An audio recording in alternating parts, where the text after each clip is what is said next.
Kaixo den hori, Salinas de Añanako gatzaren enpresatik gonbidatu gaituzte bideo batzuk egiteko, gatzaren oinarri bezala hartuta, eta bueno, zein izango da plater egokiago, gatzetan egon da bakailo bat. Ekartzen digute bakailo horrela gatzetan egon da, eta egin behar duguna da beratu. Beratzen jartzen dugu 8 orduko aldaketak egiten, eta 8 ordu aldatuta gero, 26-28 ordu bitartean, hor egoten da bakailoaren puntua jateko aukeran egoteko. Eta beratzen da horrela beratuta, erosten dugula dendetan eta, dakagu ja prest, eskamak ikenduta eta dana. Gero dakagu, berakatz xaflatxo batzuk, baratxuria, berakatza, eta iparratxo batzuk zikuak gero azkenean frizitzeko. Eta gatzarekin batera, oinarria da, oliba virgina extra, orduan. Horrein egin behar duguna da berakatz olioa. Infusionatuko dugu hemen berakatzan, xaflatan, eta epili behar dugu hotzetik, eta gero amango dugu hotzetik, hasi arte berotzen. Bitarten azalduko dizue pare bat gauzatxo. Berakatz olioa egin dugu nahi dugun kopurua. Orduan, eginda gero, botellan bertan goi behar dugu, ez da galkorra. Baina bai gero bakaioa sartutaren. Orduan, hau egin daukian dugu, botellatan. Eta gero, konfitatzera goazenean bakaioa pixatu egin behar dugu bakaioa. Honek eukiko dugu, 100 gramo bakoitzak, orduan beharko genuke bakaioaren pisuaren erdia. Baina erdia zikatuta eta gero. Erdi horrekin lortuko dugu bakaioaren pisu erdiarekin saltzatzeko kopuru egokia. Saltza gehiago nahi badugu ogiakin jateko, pixkatxo bat gehituan dugu. Baina bestela igual ez dago urtetzen beti. Ikusten dugu, hasten dela pixka dantza berakatza, eta horrela hasita berehala pasatuko dugu pantxa batera, ze pantxa hau dago zu oso txikian. Orduan etxean bebai, minimoan ipiniko dugu, zenbat eta denbora gehiago egon oliotan konfitatzen berakatza, goxoago egongo da, pilpila gero. Ez duguna utzi behar da gehiegi xigortzen, ez da tostatu behar gehiegi, ze gero kolorea eman aldio pilpilari, olio horrek kolore hartu behar. Orduan, itxarongo dugu hemen xigortu arte berakatz xafla guztiak eta botatuko gara.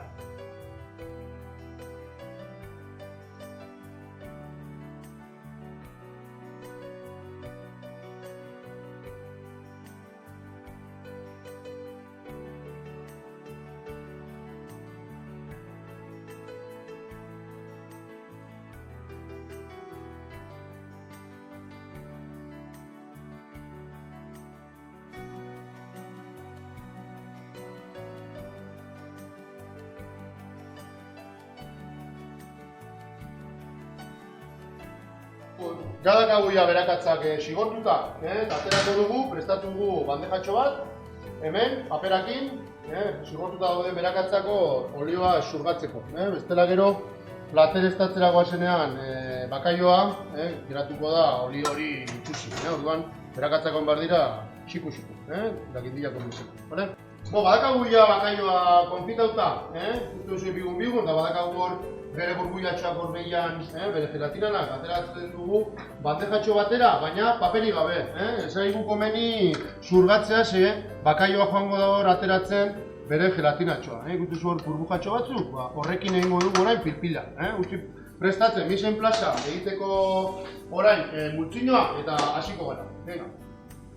Badakagu ja misen plaza prest, bakaioa dakagu aterata, bota dugu bere olio pixkat eta gelatina pixkat hau sote batera, dena egon behar da epela.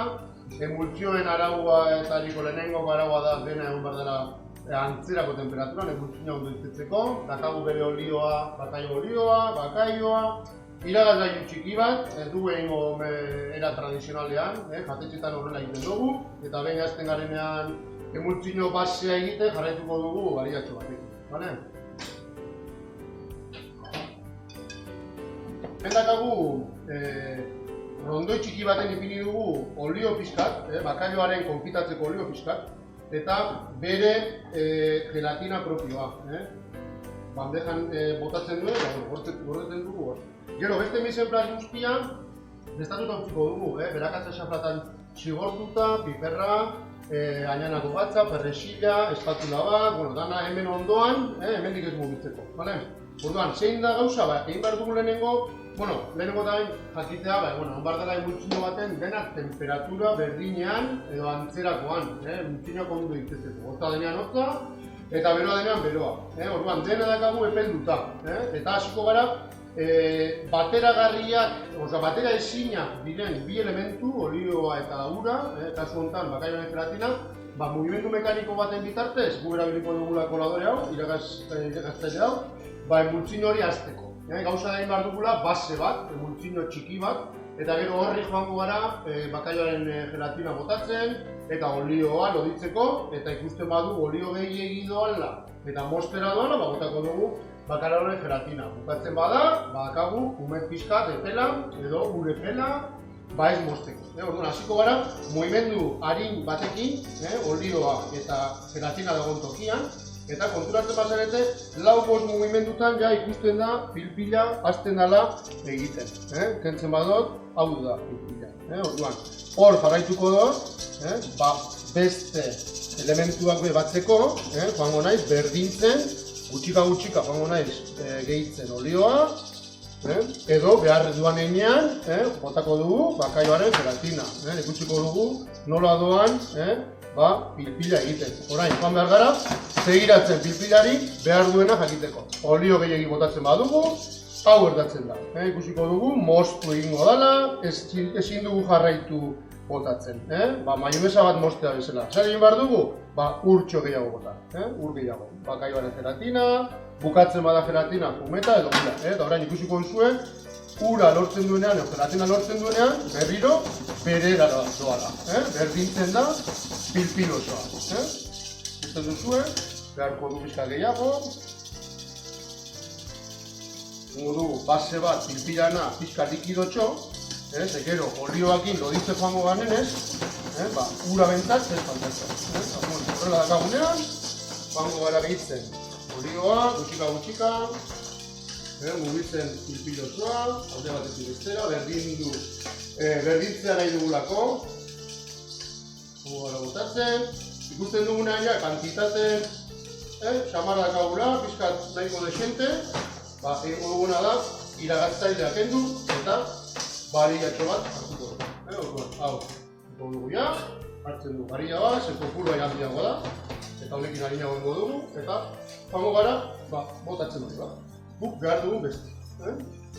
Ikusten badugu, olio gehiagi doala, begiratu orain, iaia moztu, urre pelpizka. Joango gara horrela, dena berdin duak.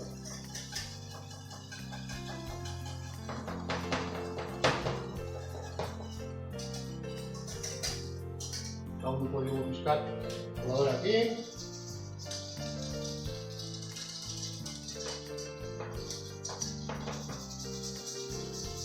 Gu nahi dugu lodia lortu bazen. Zenbat eta olio gehiago bota, lodiago.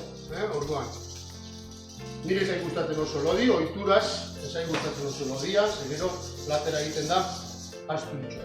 Orduan, pizkat saltza lodiera lortu da benean, botako diot igual beste pizkatxo bat.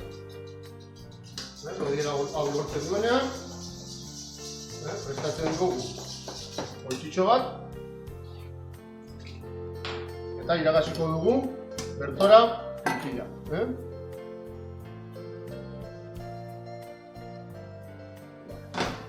Hemen geratu aldira bakaiaren okela zatiak, azaltxoak, eta bar, orduan argituko dugu pizkat pilpil hori.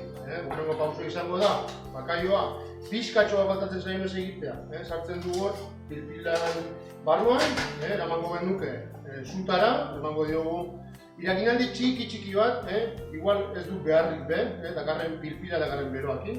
Orduan, pasatuko gara enplatatzera, bateratzera, ez du garritu, platerik ez ikintzeko, espatula hartuko dugu, pasatuko barko ditzak. Plater batek,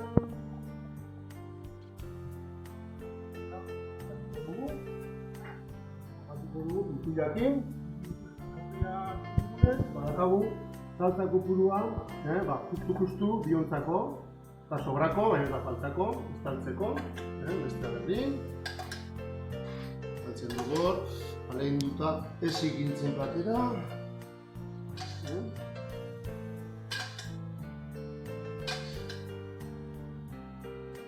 Eta apaingarri jarriko dugu. Lehen prestatu ditugun beraka xaflak. Gildiratxoak, gure piparrak. Azkenik jarriko diogu gure hortuko perexila. Gamara eskolan dakagu hortutxo bat hor. Dakagu gure produktutxoa zaintzen ditugu. Orain ezin dugu zaindu hainbeste, baina, bueno, bizirik diraute. Eta azkenik, ohitura ez da, baina, jarriko diogu lore gatz pixkatxo bat, ainanakoa, bakaioari. Eta egin. Lehenengo, garbituko dugu pixkat platertxoak, tanta txusi hauek entzeko. Eta orain bai, prest dago. Hor dakazue, egin.